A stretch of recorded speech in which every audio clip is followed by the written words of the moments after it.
Black cisgender heterosexual identified men are killing Black trans women. Black ones. We are not talking about it in the church.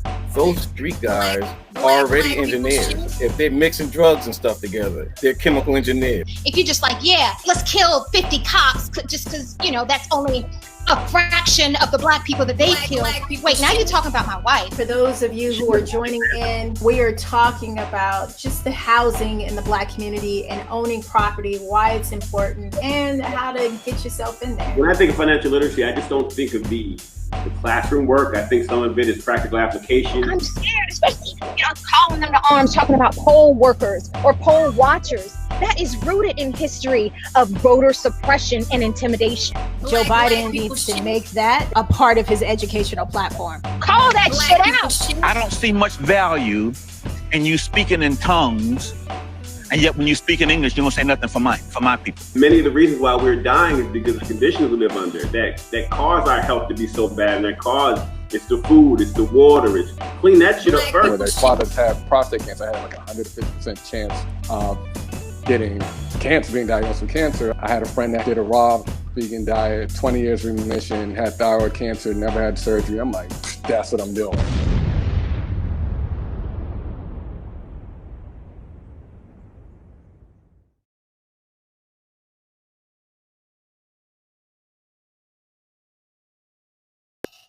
This week in Black People Shit, the Love Boat. Come aboard, we're expecting you. I'm your host, Christy Ferris. Since Valentine's Day is right around the corner, we decided to take a trip down memory lane with cast member Ted Lange and Jill Whelan from the Love Boat to give us some insight into the classic show, as well as a little love advice from Issac and Vicki. As always, with me here to discuss all things love is the love guru herself, Janora McDuffie. Where you at, girl? Hey. And we also have the 40-year-old virgin, Abdul Majid. What's up? What up, man? What's going on? Nothing. It's so good to see you guys again this week. Hey, yeah, good to see you too. You're looking too. sexy over there. You're square. Thank you. I am showing a little something. I'm running out of outfits, so I had to start putting on the dresses and stuff like that. And you know that's gonna show a little something. So hey, no, something to show. There you go. It's all about love, right? Little love. So everybody out there, please don't forget to like and subscribe if you are on the Christy Ferris side or the Janora. I'm not sure if we put you on there, Janora McNuffie, but if not, please go to the This Week in BPS side so that way we can start having more followers over there. Don't forget to like the button and all that good stuff. But first, as we get ready to jump on in, we'd like to give a rest in peace to Leon Spinks, who passed away on February 5th at the age of 67. Leon was best known for his split decision win over Muhammad Ali in 1978 to become the undisputed heavyweight champion, which is still considered one of the biggest upsets in boxing history. I wish I could have seen that one. Yeah, what a great fighter, you guys. Yeah, Leon Spinks was great, man. He was everybody knows him because of his two front missing teeth. but he was actually a pretty good boxer. I think his record was like 26 and 17. He fought Ali twice. He won the first one, lost the second one, and they both went down to the wire. It was like a split decision both times. No, the second one was a unanimous decision.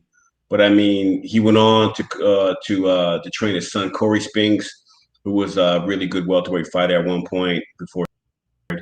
So shout out to Leon Spinks, man. He was a hell of a fighter, and coming from where he was from, it's a lot of those boxers have trauma in their lives, and they take that to the ring and they do what they can with the skill sets that he took, the little bit of talent that he had, because Leon wasn't a big guy, he wasn't the fastest guy.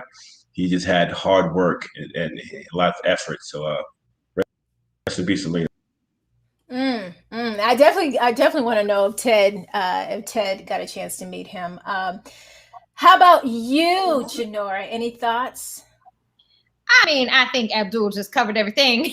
Yeah, he did. Yeah, he did. Nothing original to add to the love and tribute he just shared. Yeah, just another part of our history that is transitioned to whatever's next for us. But they definitely left a legacy before they checked out of planet Earth.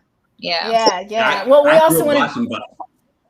No, I grew up watching boxing. That was my first sport. That's my favorite sport. That's like the love sport that I have. I grew up watching boxing in the first grade. I used to go to boxing parties with family, and I've seen a lot of my aunt Catherine used to have boxing parties at her house, and because it'd be on Showtime and at the big screen TV at the time, and just watching boxing but Leon Spinks was a character, and he had a lot of heart, man. He just a lot of these guys that are in that era are passing away left and right, whether it be baseball players or football players and boxers, and it's sort of like piece of your childhood gets chipped away little by little by little by little.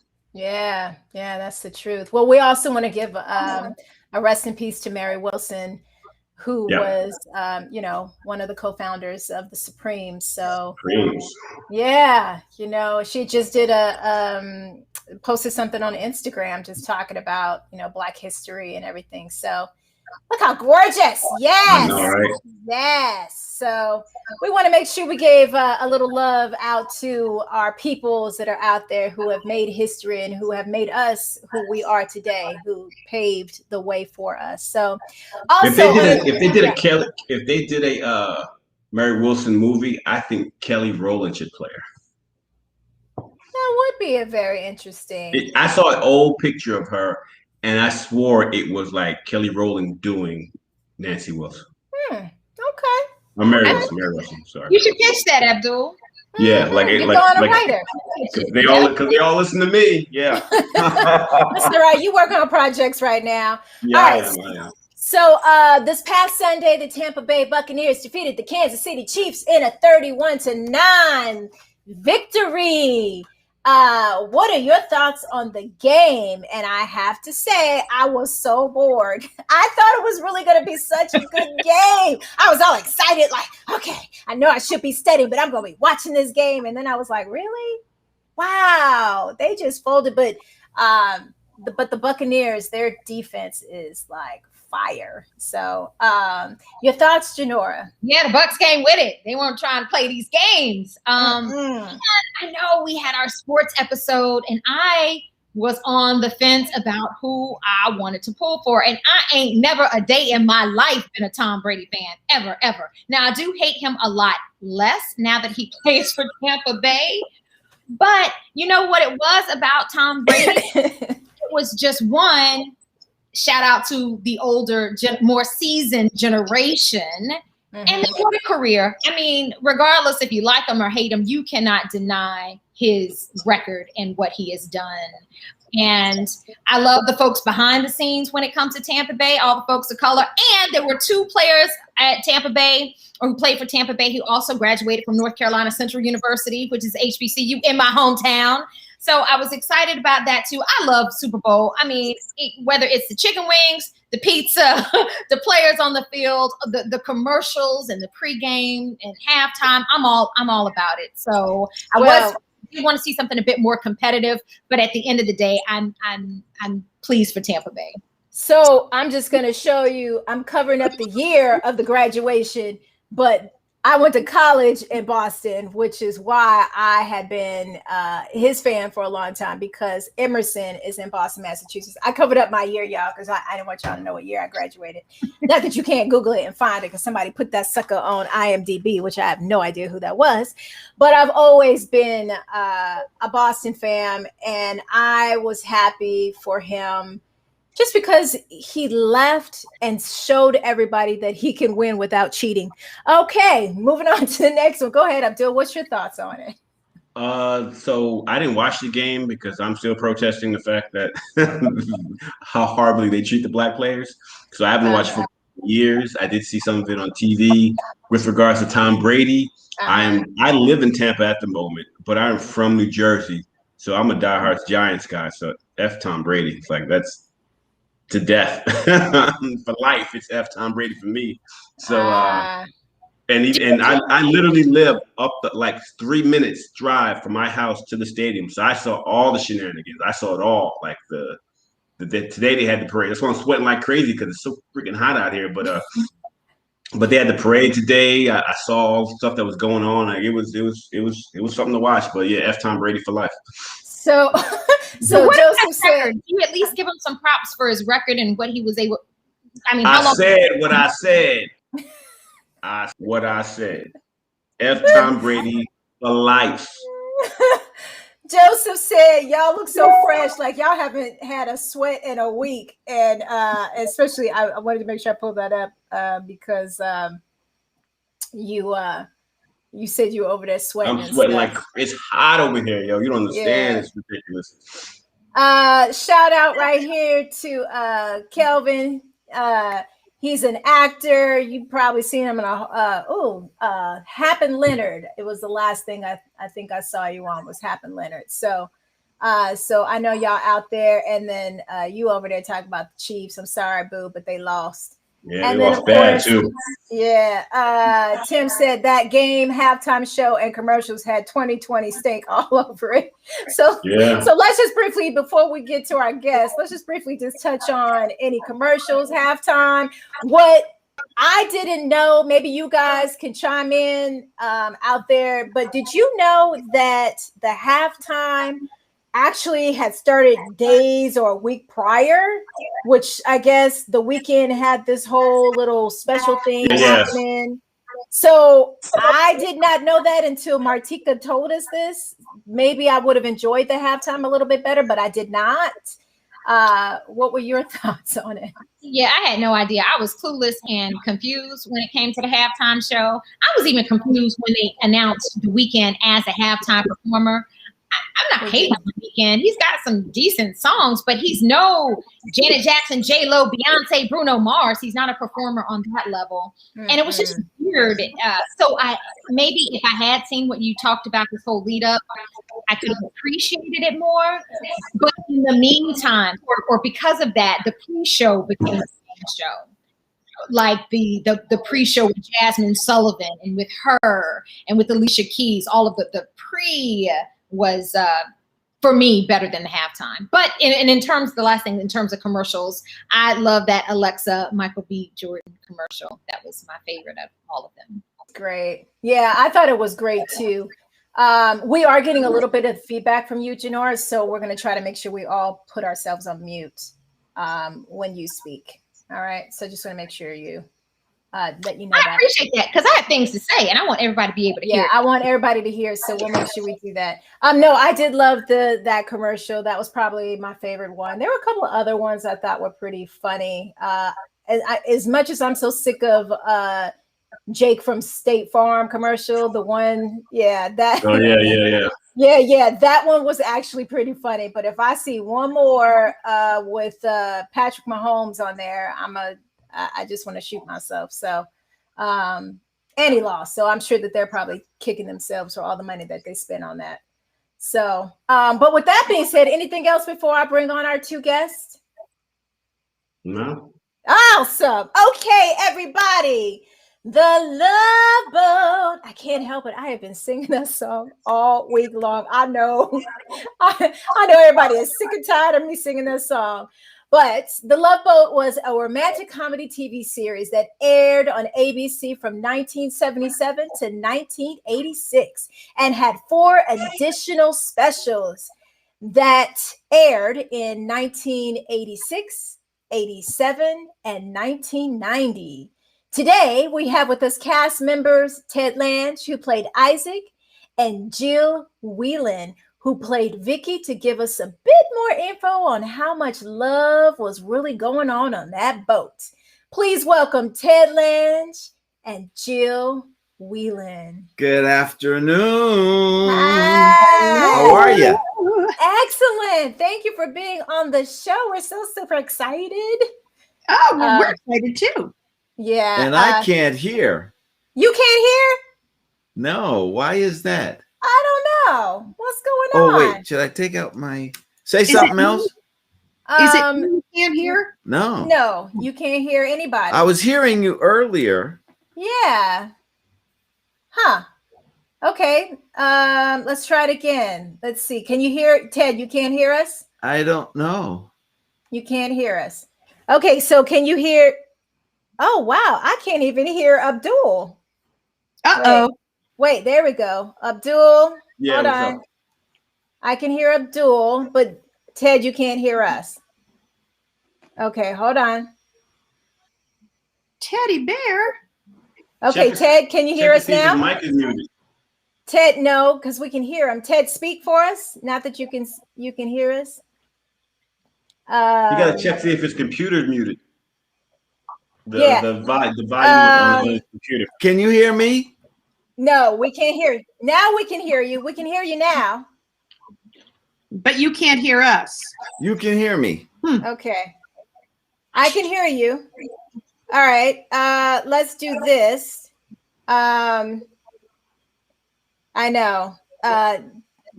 Is your computer I muted? checked my computer volume. It's up all the way. Is your computer muted? Technical difficulties. Well, Okay, so while we're working on that, Teddy Bear. Can you hear Jill? Jill? yes, we can Jill, hear are Jill. you good? Yep, Jill is good. Oh, okay. So Lee Little said they say he spent $7 million on that show. He could have saved about $7 million. Hilarious. I don't know. Okay, so Janora, can you take over for a second? I'm going to work with Ted real quick and just ask a couple of questions to to Jill while we're doing I would absolutely love to. Let's get this love boat off the shore and into the waters. How are I'm you? I am great. I'm great. You guys look awesome. You do as well. Where are you? You've got a sexy background back there. What part of the world are you in now, Jill? Welcome to my bedroom because my entire family is downstairs running roughshod. So, roughshod? You know, they're all crazy. We have 4 boys. So, this is where I hide. I hear you. And how old are your kids? Oh, God. 32. We have 32, 35, 26, and 15. But all right. 3 of them are here because of the adults, because of the pandemic. The 32-year-old actually works for the 49ers, but the offices are closed down. Yeah. Okay. So he's here. And the 26-year-old lost his job in the pandemic. He's an editor. So I said, you better save your money and just get out of your apartment and come home. Which he did. And the 15-year-old I've been trying to kick out for a long time, but apparently he's underage, so he still has to stay. How'd you go from 25 to 15? Is that like the oops baby? It's the oops marriages. Oh, okay. It's the 3rd marriage for both my husband and I. Okay. We each come into it with 2 kids, and both of my kids were surprises anyway, so which is fine. I love surprises, so it's all good. But yeah, so I'm in my boudoir. So when you started on the Love Boat, were you around your youngest son's age, or younger? Younger. I was 11. Wow. And it's crazy. If you saw a picture of my youngest and me, it's eerie how we look. I mean, if you put him in a sailor suit, you really wouldn't know the difference. And it's Vicki all over again, huh? It's crazy. I will find a picture in my phone and show you because it really is something else. Now, are there? You got it, Janor. What'd you say? Have the kids seen the Love Boat? They have actually, and they've been. We've done some reunion type cruises and stuff, so they've come with me. So all the cast knows them, but you know they could care less, which is a good, healthy thing. What was your experience like on the show? Did you like it? Did you hate it? Because you were so young and everybody else were sort of adults. I was so lucky to be on a show with the cast that we had. They are all just amazing human beings, and all of them, except for Lauren Tweez, are well, Bernie Coppell wasn't a parent yet, but most of them were parents. So they were so good with me and sweet, and the crew was amazing. I was so lucky. And Ted Lange and I he's like my brother from another mother. We're both from Oakland. And we're both, I adore that man. I just adore him so much. He's one of the smartest people I've ever met. And you're from Oakland? I am. Are you a Too Shorts fan? Because the hair says Too Short. No. What's my favorite word? This is called a bad hair day. Okay.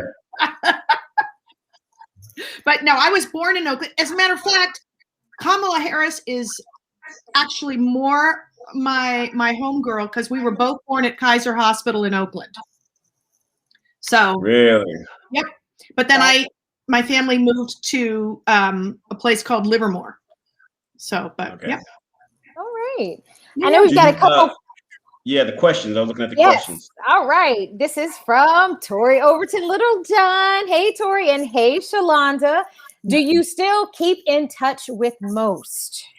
We do. Teddy, like I said, Teddy and I are super close. I probably talk to Teddy more often than anybody else. And part of that is that I wrote a pilot called Take It From the Top, and Ted was such an integral part of helping me and my writing partner, Leah Mangum, with that script. And he was our director, and he was our fearless leader. So we are the closest, but I speak to Lauren Tweez all the time. I speak to Gavin MacLeod. Gavin MacLeod is really like my dad. Bernie Coppell, who played the doctor, got kids that are around my kids' age. So we have spent a lot of time together hanging out with our kids. And Fred Grandy is hilarious and just an amazing guy, but he lives across the country, so I don't get to see Fred. He lives in Iowa, right? He lives in like Iowa, right? He was a congressman from Iowa. Congressman in Iowa, yeah. Yes. And but now he is in Virginia, I think, or one of the Carolinas now. Okay. So, and I got a chance to work with Bernie Coppell on a play that I did with Ted Lange, which was George Washington's Boy. Oh, such a good play. Oh man. I mean, that was like the first time I had the opportunity to meet Ted. And I just remember it was like that character that I played was absolutely amazing. And I love, just so you guys know, Ted always writes plays that are historically based, so they're real people, and he just adds a little extra to the story, but he really does his research to make sure that the stories are as accurate as possible. So he's amazing, and everything that he's written is so good. Yeah. And so I know that they were asking you just about being being so young. How was that being, you said 11, correct? Yes. I mean, because, we always hear all these crazy stories of being that age, starting so young.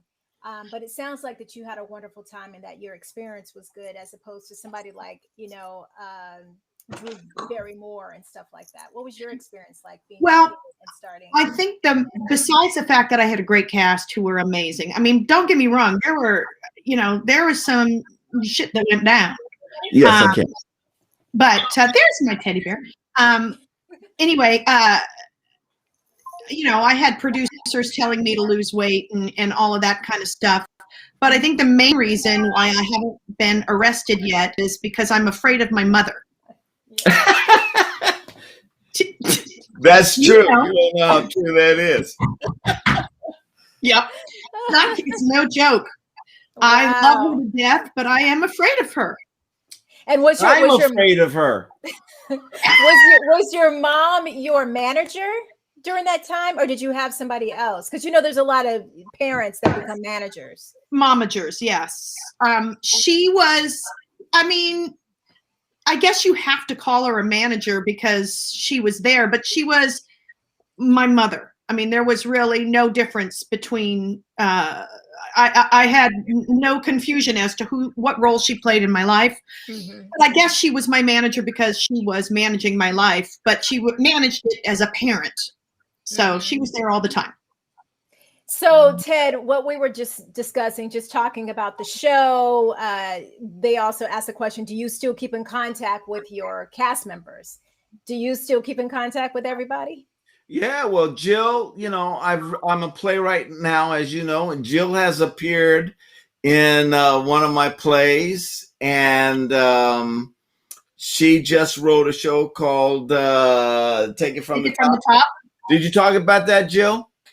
I did, but you have to mention too that you're not just a playwright, you're an amazing director. Thank you very much, young lady. Yes. And anyway, so I've directed Jill on a number of occasions, and we have a great rapport, you know, on stage and off stage. So yeah, she's a delight. I love it. I love it. Yeah. Abdul, did you have something? Yeah, I do have a question. So if anybody knows that one of my favorite actresses is Felicia Rashad. I love Felicia Rashad. I love her too. And in 1985, she was on the Love Boat, and she played a character that was going after Ted. Did you try to shoot your shot? That's all I want to know. Did you go for it? No, I was married, or she was married. One of us was married. No, she was. You was, because she wasn't, because she was still going by Felicia Rashad Ayers or Allen or something like that. Well, you know, she married the policeman in Village People. Did you know that? Yeah. I remember. I knew that one. Yeah. She was married to him. And what happened is we did an awards show in Oakland. They had used to give out they had a Hollywood award show in Oakland. And Tom Hanks, if you ever talk to Tom Hanks, he talks about meeting Sidney Poitier and helping him during this award show. Anyway, she and I shared a car, and we hadn't seen. She and I understudied together in the Broadway play Ain't Supposed to Die a Natural Death back in like 72, 71, 72. So now we were both achieving some success. So I asked her in the car, I said, would you do a Love Boat? And so she said, yeah, absolutely. So then I went to the producers and I said, listen, Felicia will do, I don't know if I said Felicia Rashad or if she had been married at that time, but I said, yeah, she was going by Ayers at the time. Felicia Ayers Allen. Ayers Allen, yeah. I said, she'll do I talked to her this weekend and she wants to do a Love Boat. And they said, well, who's Felicia Ayers Allen? And I said, Bill Cosby's wife. Are you serious? They didn't know who she was? No, they didn't know. No, they knew Cosby, but that was the first year of Cosby. Gotcha. Yeah. That was the first year of Cosby. So they signed her up and she came on and did the show. She's so fun, yeah. She's so yeah. So she and I went back. We went back to 1972. So by the time this rolled around, that was just fun. Same thing with Debbie. Debbie Allen I knew before Love Boat, and she came on and did an episode. And you mean to tell me from 1972 to 1985, you ain't take a shot at neither of them? I took a shot at Felicia. Let me tell you something. In 72, I took a shot at Felicia, and she was quitting show business and going back to Houston. Is that because you took a shot at her? Huh? Is that because you took a shot at her? No. This is what she told me. When she told me, she said, I'm going back and I'm going to marry this guy. He's a dentist in Houston, and I'm not going to do show. But she and I were understudying and Ain't Supposed to Die a Natural Death. And I said, don't go. I'll marry you. Well, that sealed the deal there. She definitely left. But yeah, we've known each other a long time. So I'm just giving a couple little shout outs here. Anthony Carr said, hey, Ted. We got Ray over here saying hi. There's just everybody who's got these stories. So Jill, I'm curious to know the same thing. Like, did you end up meeting somebody on the show or have like some type of love interest as you were? Because I know you were the youngest one, but did they do anything like that for you? Because I know you ended up being like a teenager on the show. They always gave me, well, not always. I had a couple of love story, love interest episodes, but never behind the scenes did any of that happen with any of them. Like I say, my mother was there, you know. That's a good mom. She was blocking, but that's okay. I love it. Oh, she had the Heisman on every single one of them. Like, I love it. I love it. I love it. Nora, did you want to? Yeah. So, I mean, one of the things Love Boat was known for is absolutely all of these amazing guest stars that you had over the course of time, whether it was the Felicia Rashad or the Tom Hanks or the Betty White, and I can continue on and on and on. Which out of all of them, now this is not Abdul's question about shooting your shot, but who out of all the guest characters that the Love Boat had over the course of the 9 years were you most excited about? Teddy Me Bear? or Jill? Jill, Both of you. Go first. Okay. There were so many. I was an old movie buff, and I'm a singer as well. And I've done a lot of musical theater. So for me, it was Ethel Merman, it was Ann Miller, it was Van Johnson, it was Cab Calloway, it was those were my favorites. But I will say, Andy Warhol was amazing for me. That was one of my favorite stories. Is I was shopping in New York, and I got a tap on the shoulder, and this gal introduces herself and said, I work with Andy Warhol, and he's at the factory right now. If he knew you were in town, he would love it if I invited you down. Would you come down? Shopping, Andy Warhol, the factory? Yeah. So I got in a cab with her, and we went down, and we hung out at the factory. He took me around. He signed a couple of posters, and so that was pretty cool. Wow, we do have a question from the audience, but we'll let Ted go ahead and respond. Mine is the Pointer Sisters.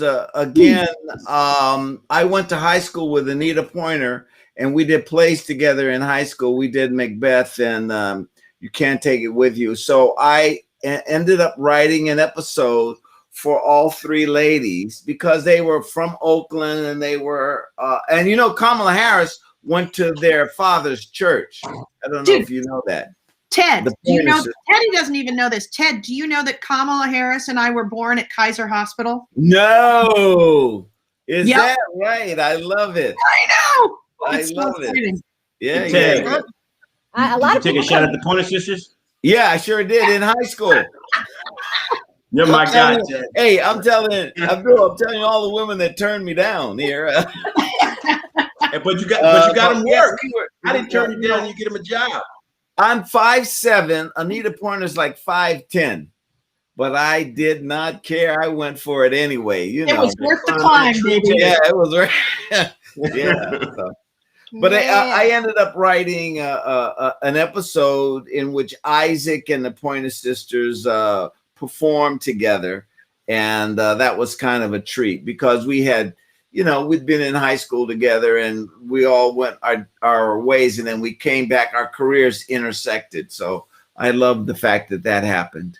So I just want to say that we have a lot of Oakland people in the house right now who is behind. So Norma is Tim's, yes. Norma went to school with you. She is Tim's mother. And yes. And I know that you guys were able to see each other in the yearbook and all that. Yeah, absolutely right. Hi, Norma. And then somebody had a question over here that asked, what is the biggest difference you see with Hollywood then and now? We'll start with you, Ted. Well, there were very few jobs when I was, it's starting to open up because you've got a lot of different places for people to see your talent, you know, and back when I started, it was like there were only 3 networks. And, you know, every black actor in Hollywood would go up for a part. And you kind of had to cut yourself away from the pack, hopefully, so that they would notice you. You'd have to come up with characterizations. And if you remember, I did a series called That's My Mama. And I had a character. I created a character with a very specific style.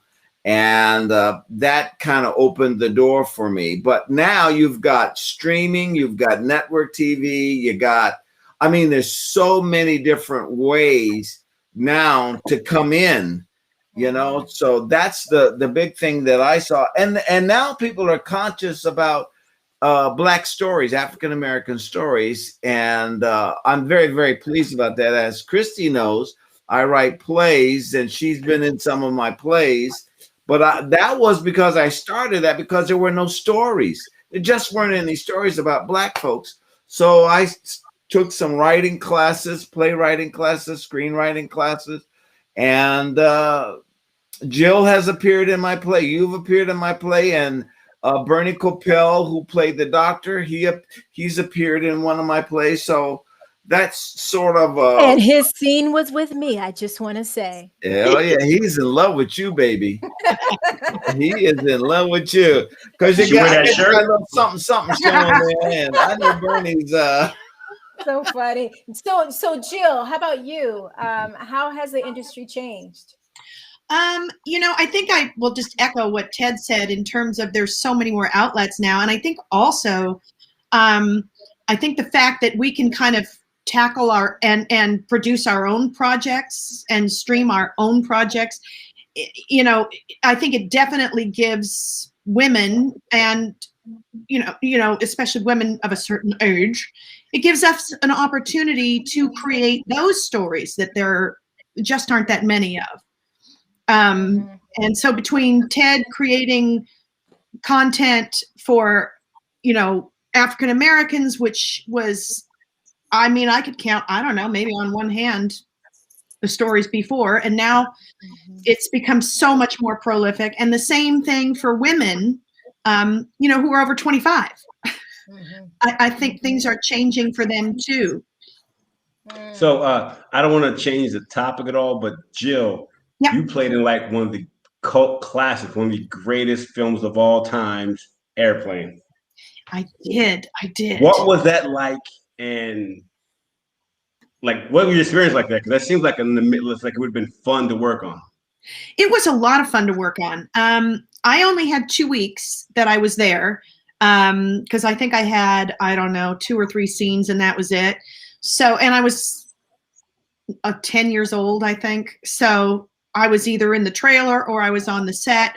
But my biggest takeaway from that was the ability that we were all given as actors to play and deviate from the script and just see what we could come up with. Like that whole scene with the guitar came from when I auditioned. Howard Koch, who was the executive producer, said, just make a funny face. And that was the face that I made in the audition. And so, that was a really wonderful part of it. And plus, because I was so young, I, at my lunchtime, would spend sitting on that airplane fuselage on the Paramount lot and just pretend I was a flight attendant and speak into the microphone. I was, still hanging out. That was before Love Boat. So. Wow. Yeah. It was I love that. I love yeah. that. Yeah. Did that help you get Love Boat? Because you were on. It's one of those things that it all happened at once.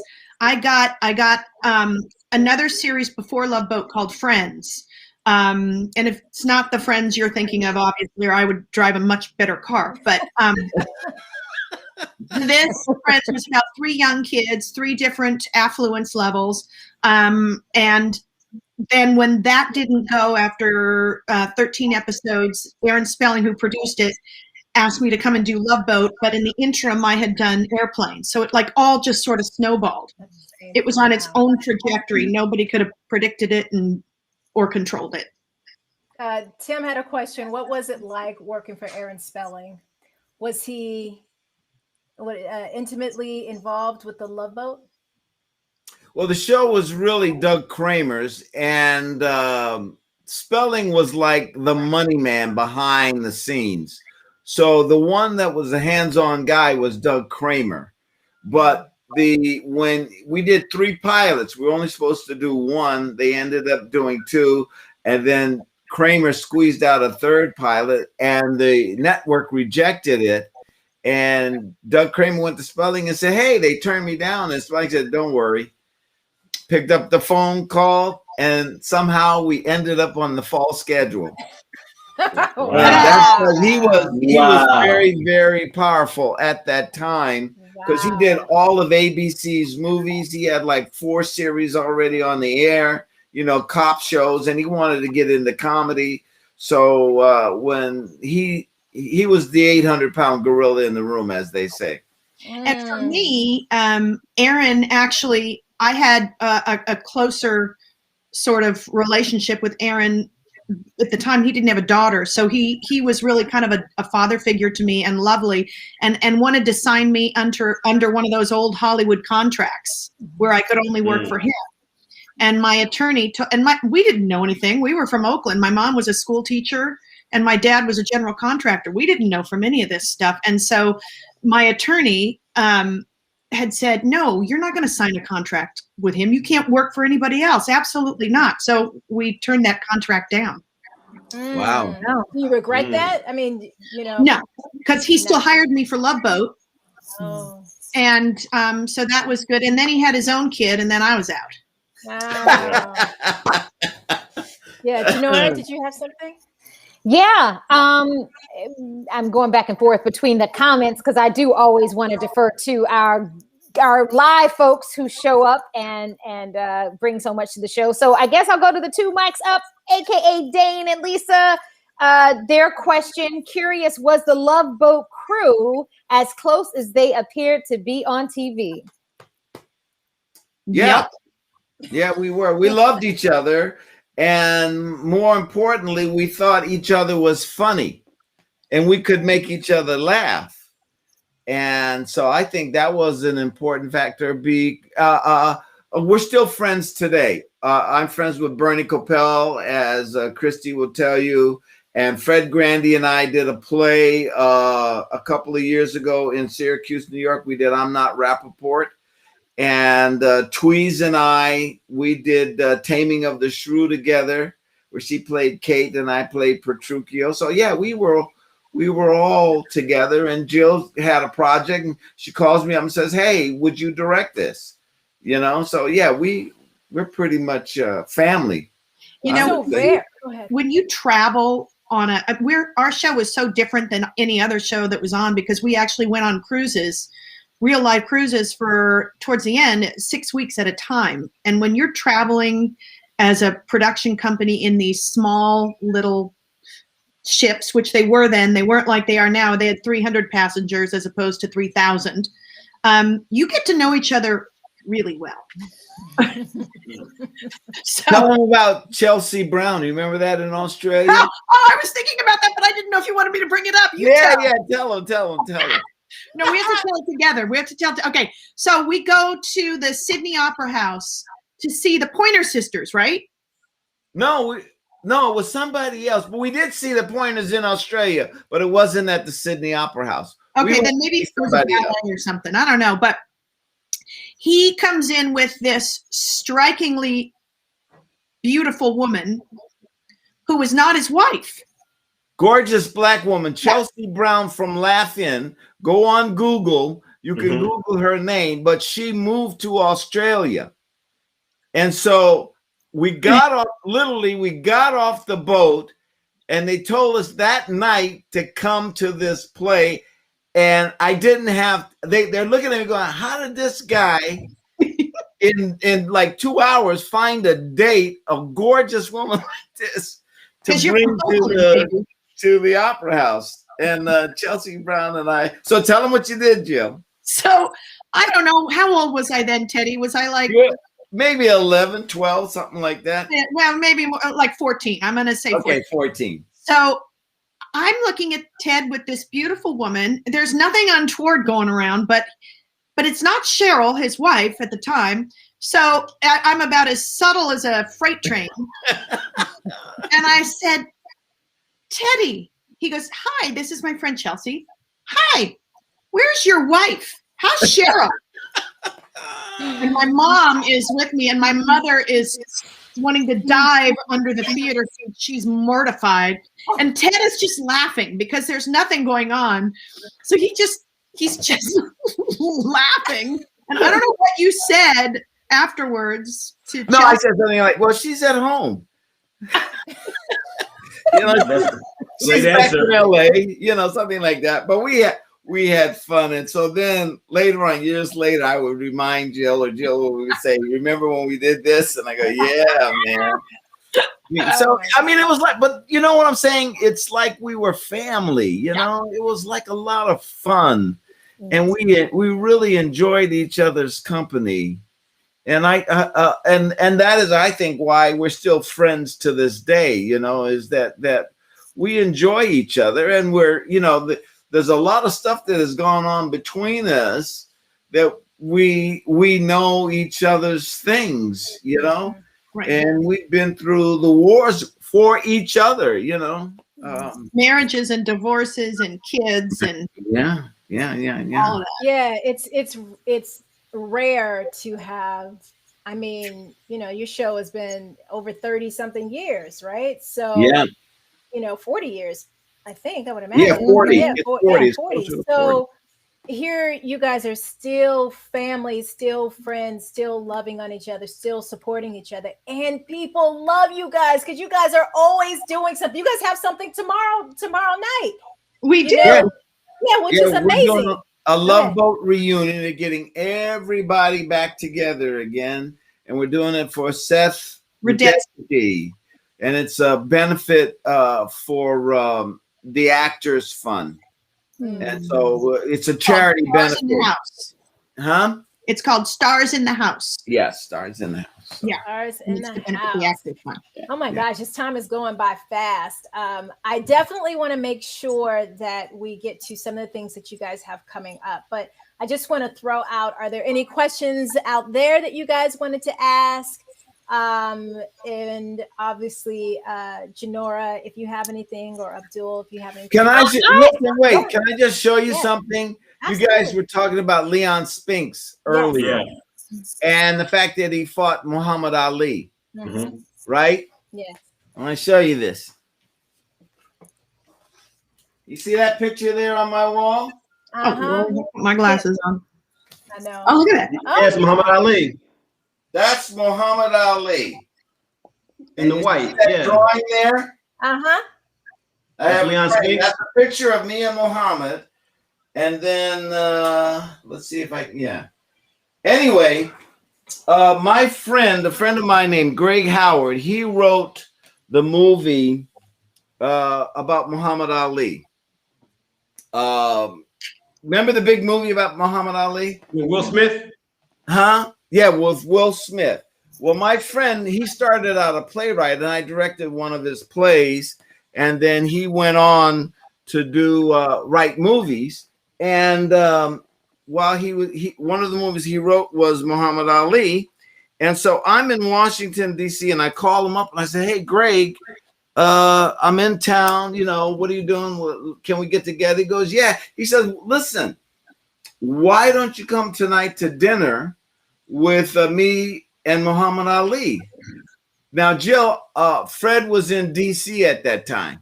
Oh, he was. Oh, yeah, wow. yeah. So I said, "Oh, geez, Greg, I'd love to, but I got to have dinner with my friend Fred Grandy, who played Gopher."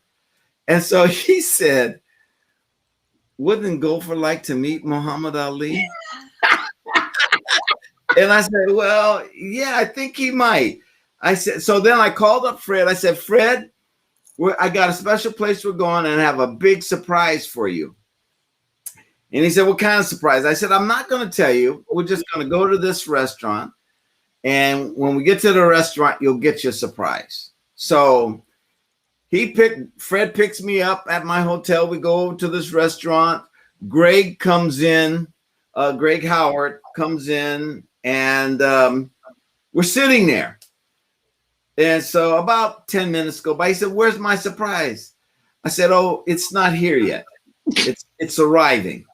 And so another 10 minutes, 15 minutes go by, and he says, you're lying to me, aren't you? You don't have a surprise." And Greg Howard goes, "No, he has a surprise for you, and it's coming. Don't worry, it'll be here." So about 8:30, Muhammad Ali comes into this restaurant, and the whole restaurant stops.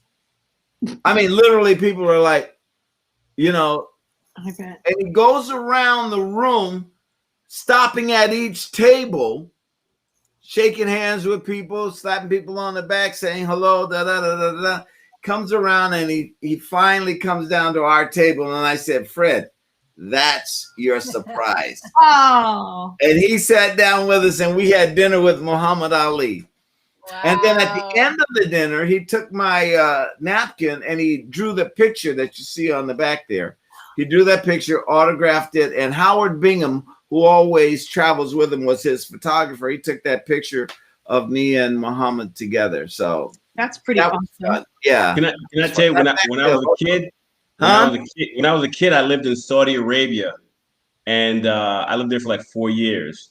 And Muhammad Ali came to Saudi Arabia, and because my dad is the same size as Muhammad Ali, my dad was his security the whole time he was in Saudi Arabia. Wow, isn't that great? So you got to meet him, right? I was like 4, so it wasn't. I don't even remember, but he was around. Oh, that's the story they tell. Yes, yeah. When you get older. Yeah. Well, I don't have show and tell as good as that, but I know I told you that my son, littlest one, looks exactly like me, and I would show you a picture. I don't know if you can see. Yeah. Oh my gosh. Yeah. Wow. Yep. Yes. Oh, that's a good show and tell. That's your pride. Yeah. You know? That is true. That is true. So for all of you guys that are out there, if you had the opportunity to see the very first show that we did, we had Ted on. Ted was our first guest on the show of BPS, dropped a whole bunch of knowledge. And I have to say that Ted is my mentor. He is family. He saved me when life just seems to crumble. He always calls me with a job when things start to feel bleak. And I'm like, I suck as an actor. Ding, ding, ding. I got this role for you. Oh, baby. Wait till you hear this speech. You know what I mean? Well, Christy, you are my muse. When I write stuff, I write with you in mind. You are my muse. So I'm very happy about that. That we've had a number of successes. Oh man, together. I was sharing with everybody, which is all of my Facebook memories. You know how every day there's a Facebook memory, every year, you know, they show you. Like literally all of my memories are with Ted. All of them. Ted doing the show, doing events with you know, Bernie, with, you know, when you guys got a chance to get your star. Just so you guys know, they do have a star on the Hollywood Walk of Fame. And I was honored to be able to be there to share that moment. Thank you. Yes. With you guys. I know that we have a picture, a graphic of that. That was such a fun day. I had really bad Botox, so it looked like I had a stroke. Oh, you're funny, Jill. Remember, Ted? Yeah. Yeah. Yeah, that was a special day, and that was that I actually took that picture, so we didn't steal that from you know. You didn't tell him how Lou Gossett was flirting with you?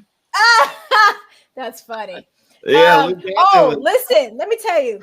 So every time I go out with you guys, and then I want you to if you have anything else you want to add, Janora. But every time you know, I go out with Ted, I mean, people are just like, "Hey, oh my gosh!" And then they do the little, you know, they do these little things. And then I got a chance to hang out with him and Lou Gossett Jr.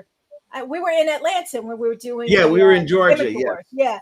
And I just remember just watching everybody come up to the both of them. I literally sat there and was in awe. Like, to see these people just love on you guys. It's just amazing how much you guys have touched, you and Jill. And, you know, Christy was my date, and Lou Gossett was the friendliest he's ever been to me before or since. And he took us out to dinner. Remember that? We went to Gladys Knight's, I think it was Chicken and Waffles. Chicken and Waffles. And so I told Christy, I said, you know, I've known this guy for 30 years, and this is the friendliest he's ever. And Christy, did he give you his number? He was talking to Christy. He did not give me his number. Yeah, well. No. So go ahead, Janora, because I know we're going to be wrapping up soon. I know they have events and stuff to do tomorrow. Go ahead. Man, I'm just enjoying just being the fly on the wall and listening. The Love Boat clearly is beyond classic. You know, we're just talking 40 plus years. Folks are still in love and in awe and watching. So then my question, since y'all set the bar that high, what do you both watch right now on TV? Oh, wow. God, I'll give you a show that I like that I think most people on Netflix. I watched The Imposters. Have you ever seen The Imposters? I haven't. I haven't seen Ooh, baby, go turn that one on. We need something new. So okay. Yeah. Mm-hmm. Well, oh, yeah. You haven't watched it either, Jill. No, I don't think so. What? Oh, you're gonna love it. Okay, I'm gonna write that down. After 2 episodes, you're in. You're hooked. You start binging. Okay. 2 episodes, I promise you. The Imposters. The Imposters, and I don't want to tell you anything, but it's got comedy, it's got drama. Where is it? It's Netflix. Netflix. Okay. Well, the thing I just watched was well, shit balls. Now I can't think of the oh my God. It was like a documentary. Who does this is my brain now not working. Who does all and Ted and I are now going to play a game show and he's going to guess because he's going to have to help me. Teddy, who does all the mafia movies? Who's the director and the writer? Scorsese. Okay. So who is the 1970 lesbian humorist who lives in New York? Female. Not Ellen DeGeneres, right? No, 70. Oh, I know you're talking about. You're talking about, yeah. Lily, no. No, like Edith or something. What is it? Yeah. Elaine? Huh? What is it? Elaine? No, not Elaine Boozler. No, it's I know exactly who you're talking about. She was with Andy Warhol. Fran. Leibowitz? Leibowitz. Bro, Abdul.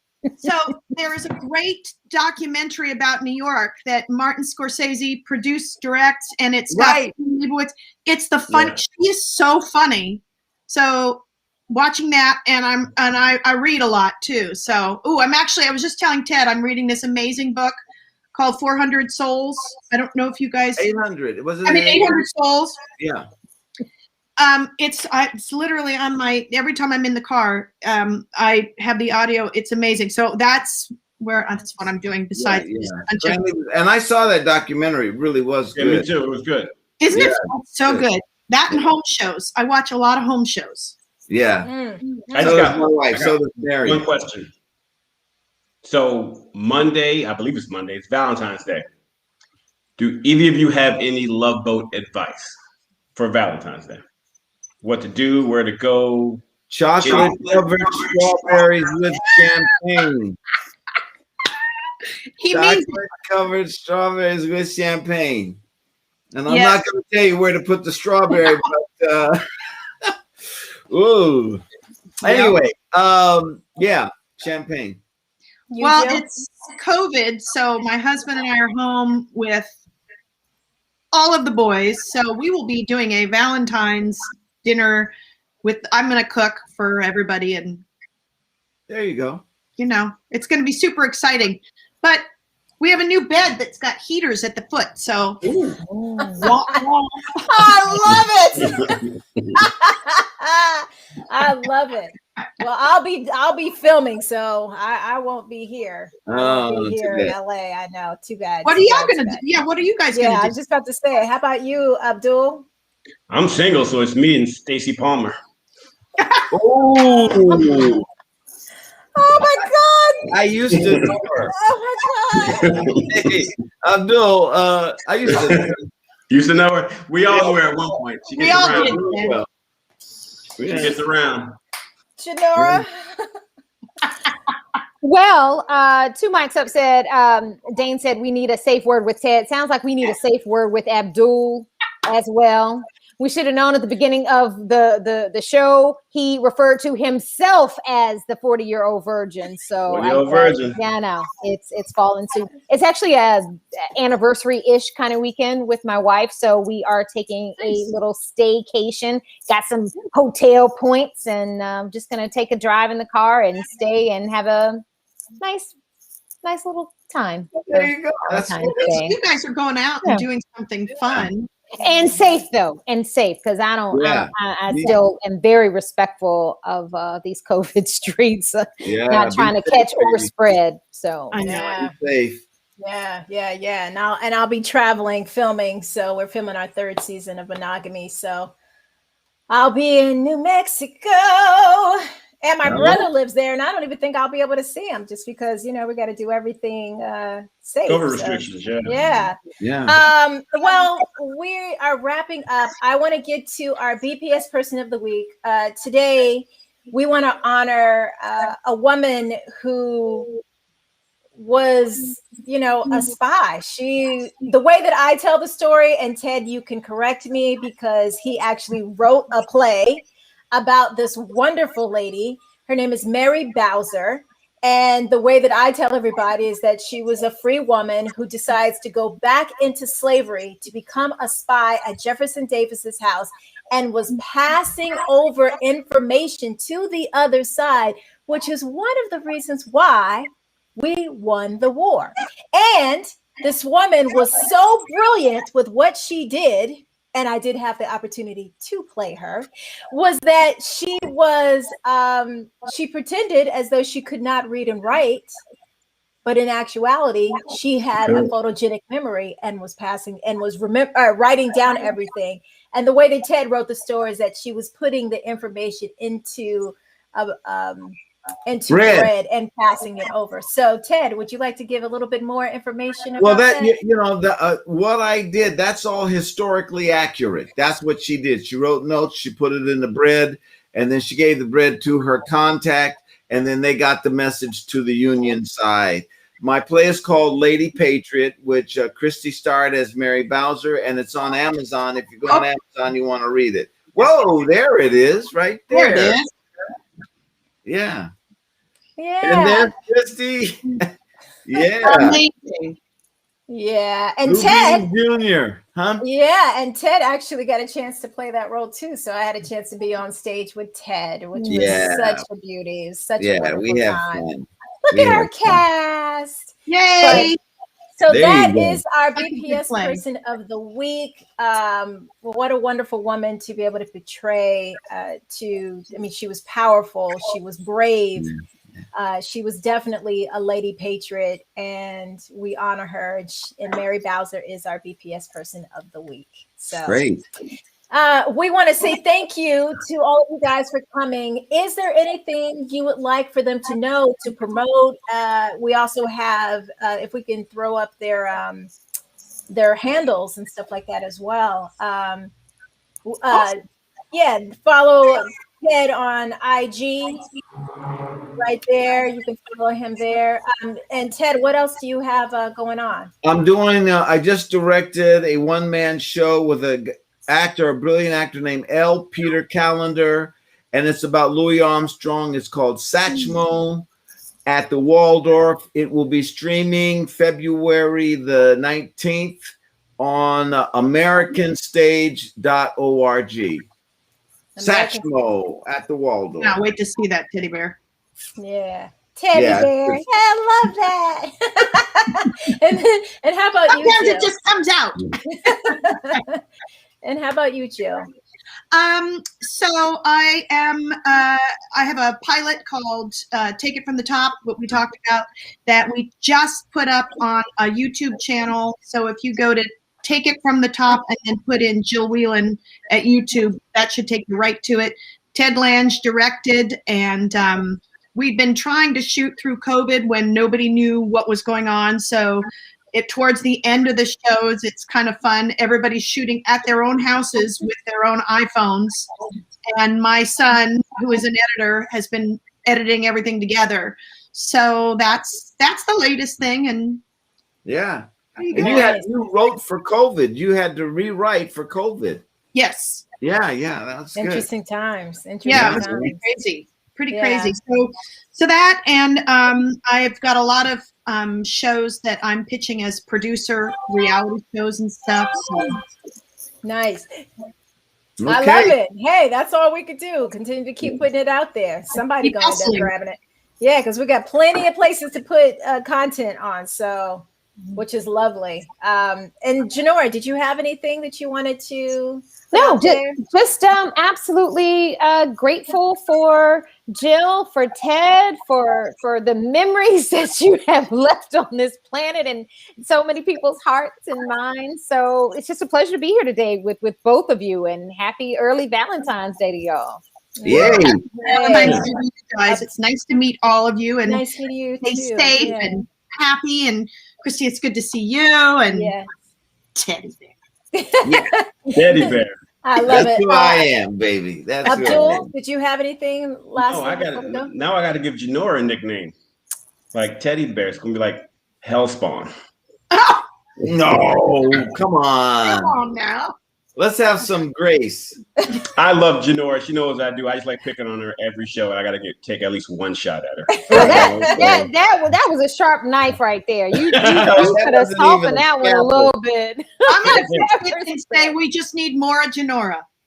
Yes. Yeah. Yes. There we go. Tool. Lovely. I give her the loveliest titles every episode and give myself like the worst. So she knows I love her. All right, as long as she knows. Well, again, everybody, we want to thank you for watching tonight's episode. Definitely check us next week. Janora, would you like to tell them who we have next week? Oh, yes. Next week, we have a sister named Liz. She created and is the founder of Black Culture Academy. I've got the title wrong, but basically what she created was a whole new curriculum specifically to teach a more full Black history than what we've been taught in school. School, it's what? Slavery, Martin Luther King, Rosa Parks, Obama, yay, thank you, goodbye. But there is so much in between, and there's so much before slavery. So she is on a mission to spread the good word. And so we're going to have her, specifically it being Black History Month, but every month and every day is an opportunity to learn more about ourselves, our culture, where we come from, who we are, and not just for people of the darker hue, but for everybody to know and be part of this education party. So that's what we're doing next week. Yes. And then the week after that, we're going to have Blair Nash, who has a book that's titled Black Money, Sex, and Relationship. So he's going to come on here and talk about his book and just talk about all of that, Black money, sex, and relationships. So we got a full month for you guys. Some great stuff happening in March as well. And have a good night, everybody. Thanks for tuning in. This is This Week in Black People Shit. I'm Christy Ferris, and we are out. Have a good one, everybody. All right.